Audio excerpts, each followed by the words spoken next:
1000 square ഫീറ്റാണ്. 3 bedroom, ഒരു living area, 2 toilet, dining area, kitchen. ഏതാണ്ട് ഒരു 20 ലക്ഷം എന്നുള്ള നിലയിലാണ്. ഇതാണ് അതിൻ്റെ ഒരു സ്കെച്ച് എന്ന് പറയുന്നത്. ഒരു 3.5 മാസം കൊണ്ട് പൂർത്തീകരിക്കും. 3.5 മാസം. ഇത് വിദ്യാഭ്യാസ വകുപ്പിൻ്റെ കീഴിലുള്ള സ്കൗട്ട്സ് ആൻഡ് ഗൈഡ്സ് ഏർപ്പാട് ചെയ്ത് കൊടുക്കുന്നത്. ഇതുകൂടാതെ ഞാൻ പറഞ്ഞല്ലോ സഹായിച്ചിട്ടുള്ള വിവരങ്ങൾ, അതുകൊണ്ട് ആവർത്തിക്കേണ്ട കാര്യമില്ലല്ലോ. ചെയ്യാൻ കഴിയുന്ന പരമാവധി സഹായങ്ങൾ സമയബന്ധിതമായി തന്നെ ഗവൺമെൻറ് നൽകിയിട്ടുണ്ട്.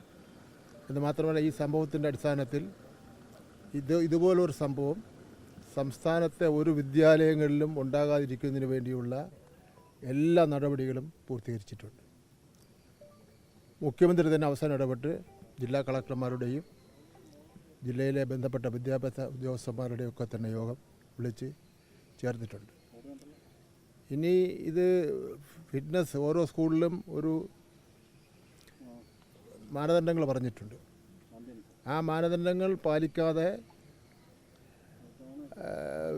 ഫിറ്റ്നസ് സർട്ടിഫിക്കറ്റ് കൊടുത്തിട്ടുണ്ടെങ്കിൽ അതും പ്രശ്നമാണ്.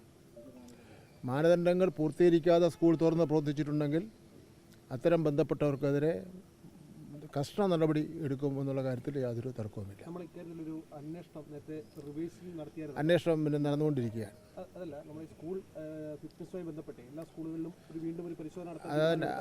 അതിന് ഓണം കഴിഞ്ഞിട്ട് അതിൻ്റെ റിപ്പോർട്ട് കിട്ടും. എല്ലാവരും ഓണം പരീക്ഷയുടെ തിരക്കിലാണ്. എല്ലാവരും ഓണം പരീക്ഷയുടെ തിരക്കിലായതുകൊണ്ട് ഓണാഘോഷം കഴിഞ്ഞിട്ട് ഒക്കെ മാത്രമേ അത് കിട്ടുകയുള്ളൂ. മറ്റൊരു ഏറ്റവും പ്രധാനപ്പെട്ട കാര്യം, ഇപ്പോൾ 80,000 ടീച്ചർമാർക്ക് ട്രെയിനിങ് കൊടുക്കാൻ വേണ്ടി കൊടുക്കുകയാണ്. അതിലൊരു 200 ടീച്ചർമാർക്ക് പിന്നെ ഒരു കുട്ടിയുടെ ഏത് പ്രശ്നവും കൈകാര്യം ചെയ്യാൻ കഴിയുന്ന രൂപത്തിലുള്ള ട്രെയിനിങ്ങാണ് കൊടുക്കുന്നത്. അപ്പോൾ കൗൺസിലിംഗ് കൊടുക്കുന്നതിന് വേണ്ടി 80,000-ഓളം വരുന്ന ആൾക്കാർ. ഒരു കുട്ടിക്കും ഒരു തരത്തിലുള്ള ബുദ്ധിമുട്ടുണ്ടാവാൻ ഗവൺമെൻറ് അനുവദിക്കില്ല. അതുകൊണ്ട് ഇപ്പോൾ ഒരു കംപ്ലയിൻറ്റ് ബോക്സ് തയ്യാറാക്കിയിട്ടുണ്ട്. അതെല്ലാ സ്ഥലത്തും വയ്ക്കുകയാണ്.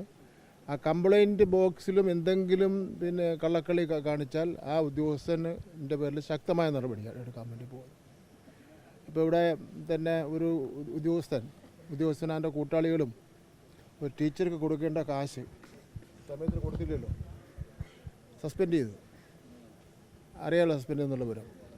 രാവിലെ സംഭവം അറിഞ്ഞു, രാവിലെ DGയുടെ റിപ്പോർട്ട് ചോദിച്ചു, വൈകുന്നേരം ആയപ്പോൾ സസ്പെൻഡ് ചെയ്തു. അതിൻ്റെ റിപ്പോർട്ട് കിട്ടിയാൽ ഇനി ഒരിക്കലും ഒരു ഉദ്യോഗസ്ഥൻ ഈ ഫയൽ വെച്ച് താമസിപ്പിക്കുന്ന ഒരു സാഹചര്യം ഉണ്ടാക്കില്ല എന്നാണ് എനിക്ക് തോന്നുന്നത്. അത്രമാത്രം ഗൗരവത്തോടുകൂടി എടുക്കുകയാണ്. മറ്റൊരു കാര്യം, ഈ രണ്ടാനമ്മ രണ്ടാനച്ഛൻ പ്രശ്നമുണ്ടല്ലോ, എല്ലായിടത്തും ഉണ്ട് കേട്ടോ. അതുകൊണ്ട് ഈ കൗൺസിലേഴ്സ്, കേരളത്തിലാകെ പ്രവർത്തിക്കുന്ന കൗൺസിലേഴ്സിൻ്റെ യോഗം മുഖ്യമന്ത്രിയും കൂടെ പങ്കെടുത്തുകൊണ്ട് തിരഞ്ഞെടുക്കപ്പെട്ട കൗൺസിലർമാരുടെ യോഗം കൂടാനും മുഖ്യമന്ത്രിയുടെ മുന്നിൽ കൗൺസിലേഴ്സിൻ്റെ അനുഭവങ്ങൾ അവതരിപ്പിക്കാനും തീരുമാനിച്ചിട്ടുണ്ട്. ഞാൻ ഇന്നലെ വൈകുന്നേരം മുഖ്യമന്ത്രിയുമായി സംസാരിച്ചു. എന്ന് മാത്രമല്ല, നമ്മുടെ ലിസ്റ്റിലുണ്ടല്ലോ, വിദ്യാഭ്യാസ വകുപ്പിൻ്റെ ക്ലാസ് ലിസ്റ്റിലുണ്ടല്ലോ കൗൺസിലേഴ്സിൻ്റെ ലിസ്റ്റ്. അതിൽ കൗൺസിലേഴ്സിൻ്റെ അല്ല, ഈ രണ്ടാനമ്മ രണ്ടാനച്ഛനുമായിട്ട് ബന്ധപ്പെട്ട കുട്ടികളുടെ ലിസ്റ്റുണ്ടല്ലോ, ആ ലിസ്റ്റ് എടുക്കാൻ വേണ്ടി തീരുമാനിച്ചിട്ടുണ്ട്. ആ ലിസ്റ്റിലുള്ള കുട്ടികളെ സ്കൂളിൽ അധികമായിട്ട് ആവശ്യമുണ്ടെങ്കിൽ പ്രൊട്ടക്ഷൻ കൊടുക്കും, നാട്ടിൽ പ്രൊട്ടക്ഷൻ കൊടുക്കും, എല്ലാ നിലയിലുള്ള സംരക്ഷണം കൊടുക്കും. അല്ലാതെ കുട്ടിയുടെ ദേഹത്ത് ഈ കുട്ടിയെ ഒരാഴ്ചക്കാലം അടച്ചിടുക, കുട്ടിയുടെ കർണക്കുറ്റി കടിക്കുക, കുട്ടിയെ തേപ്പൊട്ടി വെച്ച് ശരീരം മുഴുവൻ തേക്കുക, ചൂടാക്കിയിട്ട് ഇത്തരത്തിലുള്ള ക്രൂരമായ നടപടി കുട്ടികൾക്ക് നേരെ നടത്താൻ ഒരു കാരണവശാലും ഈ ഗവൺമെൻറ് അനുവദിക്കുന്ന പ്രശ്നമല്ല. അവരെല്ലാം നിയമത്തിന് മുന്നിൽ കൊണ്ടുവന്ന് ആവശ്യമായ നടപടി സ്വീകരിക്കും. അതാണ് ഗവൺമെൻറ് വിദ്യാഭ്യാസ വകുപ്പിൻ്റെ നിലപാട്. ഞാനിപ്പോൾ തേപ്പോട്ടി വെച്ച് തേച്ച കുട്ടിയുടെ വീട്ടിലെത്തേക്കൊന്ന് പോവുകയാണ്.